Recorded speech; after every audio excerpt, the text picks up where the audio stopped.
Wesh les gars, aujourd'hui du coup petite vidéo sur FaveM comme vous pouvez le voir.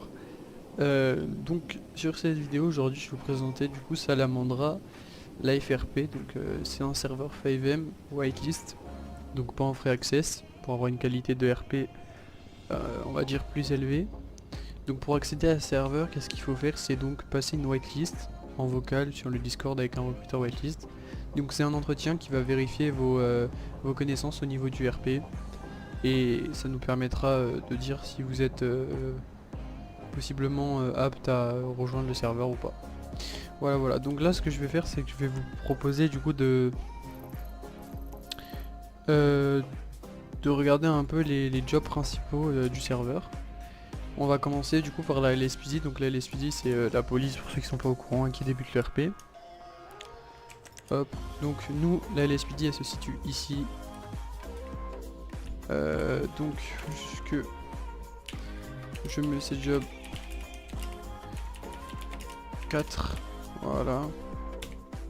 Alors, vu qu'on vient, hop, dans le serveur, le doorlock il est bugué, voilà.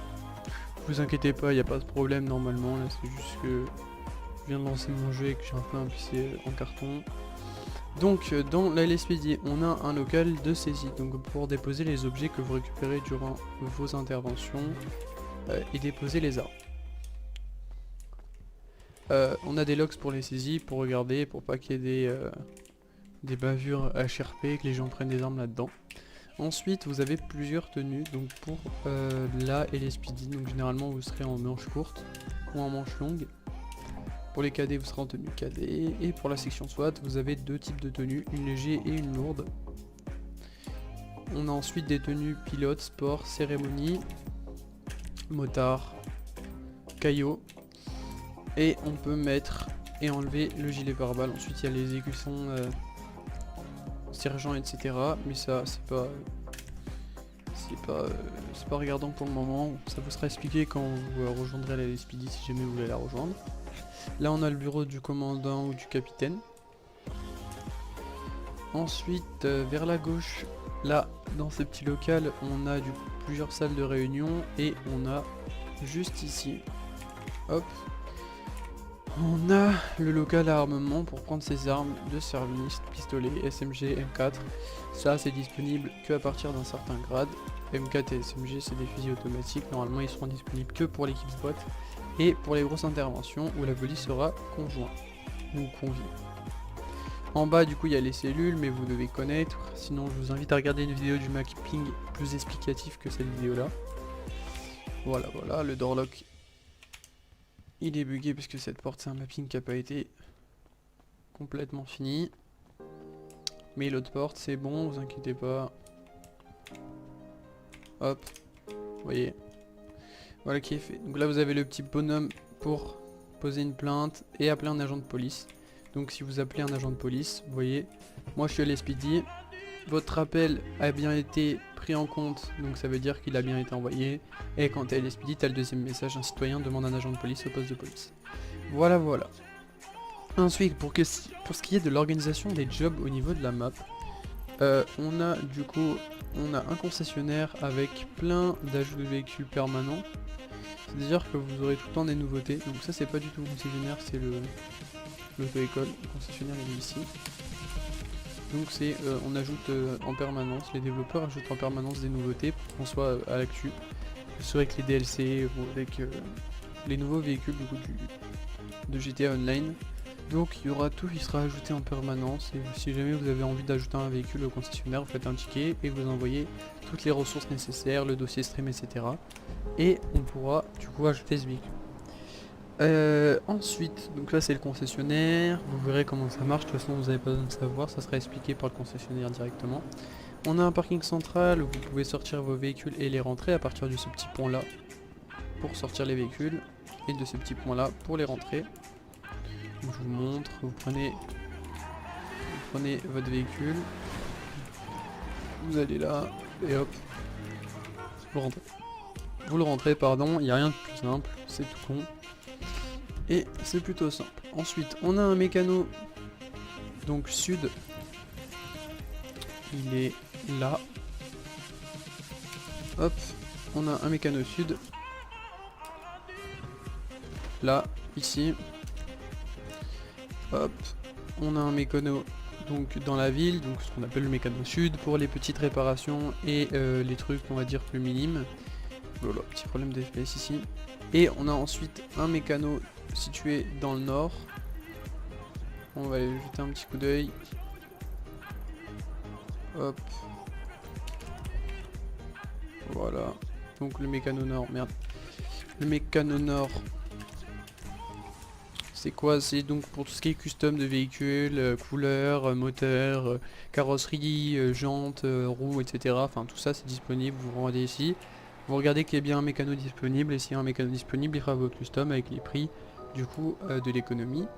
Pour parler de l'économie, du coup c'est une économie qui a été faite le plus réalistement possible. Donc ça va être compliqué mais en même temps ça sera mieux parce que ça offrira une meilleure expérience. Et vous aurez vraiment le temps de développer un personnage sur Salamandra puisque bah, ça prendra du temps. Et quand vous aurez ce que vous aurez, bah, vous serez fier de l'avoir parce que c'est compliqué, ça sera long. Voilà, voilà. Ensuite on a un casino aussi sur Salamandra qui sera ouvert sur événement, donc il sera pas ouvert en permanence. On fera des soirées où l'accès au casino sera autorisé. C'est ici, donc c'est ce bâtiment là. Vous avez juste à rentrer par la petite porte et là vous aurez du coup des petits jeux pour que vous puissiez vous amuser quand vous avez rien à faire. Enfin du coup quand l'événement sera open. Du coup vous aurez des petits jeux là, etc. Bon là les points ne sont pas là parce que on a stop le script, parce que je vous ai dit on lance le script seulement pour les événements, pour pas que les gens ils abusent du casino, parce que comme vous le savez vous pouvez perdre énormément d'argent, mais vous pouvez en gagner aussi énormément. Donc pour l'économie, pour vous, c'est mieux de l'ouvrir sur événement. Ensuite, qu'est-ce que j'aurais à vous montrer de plus? Je vous ai montré le concessionnaire. On a les EMS, donc les EMS, c'est pas le EMS de base qui est à côté du parking central, c'est un autre EMS du coup qui est dans le sud de la ville vers les quartiers pauvres. Donc c'est un mapping plutôt cool, il prend pas beaucoup de FPS et en plus il est gigantesque. Donc pour un RP franchement du coup EMS c'est vraiment idéal et c'est cool. Vous pouvez prendre du plaisir à faire votre métier quand vous avez de la matière, vous pouvez appeler du coup un ambulancier, vous avez des tenues, vous avez tout disponible, franchement c'est très complet. C'est un des jobs les plus complets du serveur. Et du coup je pense que ça sera un des RP les plus mis en avant pour le serveur aussi. Ensuite pour ce qui est des super aides, comment ça s'organise, donc vous allez voir. Hop. J'arrive pas à cliquer. Voilà.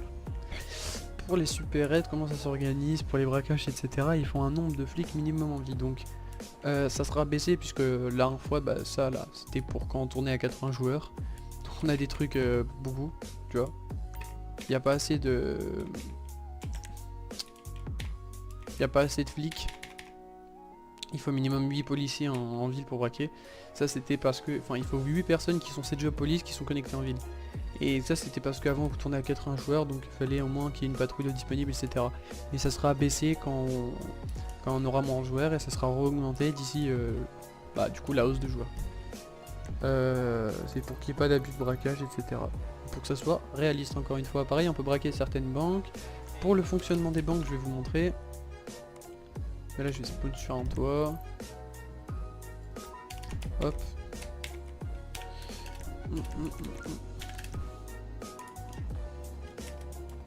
Je suis bloqué là. Bon. Administration. Boum. Voyez, boum. Donc la banque c'est ça. Hop, Salamandra. Bon moi j'ai un PC de merde, c'est pour ça que ça bug, mais prenez pas exemple sur moi. Ne vous inquiétez pas, c'est normal. Là vous avez votre compte en banque, vous pouvez déposer l'argent que vous avez en liquide et vous pouvez retirer l'argent que vous avez sur votre compte. Pour ce qui est des braquages, pardon, ça se situe derrière, ici. Donc il y a certaines banques qui sont braquables et d'autres non. Elle est pas braquable. Mais vous savez par exemple, je sais que la banque du parking central, elle l'est. Je vais vous montrer un peu le fonctionnement. Hop. Donc vous vous rendez derrière avec votre équipe de braquage. Hop. Et vous faites ça. Mais là il faut un minimum de policiers, 12. Voilà, donc ce sera baissé également. Voilà. Ensuite, on a du coup plusieurs gangs et 3 organisations maîtresses. Donc ce sera la vente d'armes, le blanchiment et les gérants de la drogue de Caillou par exemple. Donc ce sera ces 3 organisations là. On ne pourra pas créer d'orga même en payant. Vous pourrez, il me semble, si je dis pas de bêtises, je sais pas sûr, créer des groupes criminels. Donc c'est au-dessus des gangs, mais il n'y aura pas de FIR entre gangs et groupes criminels. C'est juste pour avoir un mapping et être posé quelque part dans la ville. Mais les groupes criminels et les gangs devront avoir un FIR sur les orgas, puisqu'elles seront moins nombreuses et plus organisées. Et bon voilà, ça sera, on mettra en avant les organisations, mais on pourra pas, vous pourrez pas rejoindre les organisations dès que vous arrivez sur le serveur quoi. Ça sera fait par session de recrutement, à mon avis, organisée par les représentants de ces organisations. Voilà. Pour ce qui est de l'inventaire, parce que j'avais envie de vous le montrer, donc c'est cet inventaire là. Donc pour ceux qui connaissent pas, bah c'est comme ça quoi. Vous choisissez un item, vous pouvez l'utiliser, le donner ou le jeter. Donc tout fonctionne comme il faut. Vous avez du coup à disposition beaucoup d'items. Donc ça vous les découvrirez au fur et à mesure de votre expérience de jeu. Vous pouvez aussi du coup donner de l'argent à partir de ce menu là. Et vous pouvez aussi jeter de l'argent à partir de ce menu là. Donc sur la map on a placé quelques ATM pour pouvoir accéder à votre compte bancaire sans être forcément, donc elle marche pas. Mais par exemple il y a quelques ATM qui marchent dans la rue, là. Il y en a une je sais. Donc vous pouvez aller voir et quand vous trouvez une ATM vous n'êtes pas obligé d'aller jusqu'à une banque, du coup vous pouvez utiliser l'ATM pour retirer de l'argent, etc. Voilà. Ensuite pour ce qui est du F5, je vous présente le menu et puis après je pense que ça j'aurais fait le tour. Vous avez un menu animation où vous avez beaucoup d'animations disponibles. Donc quand vous rendez sur une animation, en bas vous avez le slash emote site, comme ça vous pouvez retenir et pas forcément faire toute cette démarche. Par exemple, tu veux faire slash, tu veux t'asseoir, slash site 4. Donc tu peux le faire comme ça, ou tu peux du coup le faire comme ça, juste en appuyant sur entrée. Voilà, pour annuler l'emote c'est X, du coup vous redressez, voilà. Je pense avoir tout dit, je pense avoir été le plus précis possible. J'espère que la vidéo vous aura aidé et vous aura du coup conseillé sur le serveur. J'espère au moins que vous irez faire un tour sur les Discord pour regarder un peu comment ça s'organise, les sessions whitelist, etc. Il y aura des horaires, venez donc. On devrait ouvrir aux alentours du 10 septembre, donc quand vous voyez cette vidéo c'est quelques jours après je crois. Donc ça ouvrira donc 2-3 jours après que vous verrez la vidéo je pense. Ou même après, bon on sait pas trop, de toute façon vous verrez 10 septembre. Aux alentours du 10 septembre, restez à l'affût, ça devrait ouvrir. Voilà, donc on vous promet pas un nombre de joueurs, on n'a pas de statistiques précises donc on ne peut pas tout vous donner comme ça. Mais il y aura, on va dire quand même quelques joueurs pour pouvoir vous accompagner sur l'expérience de jeu. Et puis voilà. J'espère que la vidéo vous aura plu, je vous souhaite du coup une bonne rentrée à tous parce que là ça doit être, devait être rentrée ou retourner au travail. Voilà. Et bah écoutez, ciao les gars.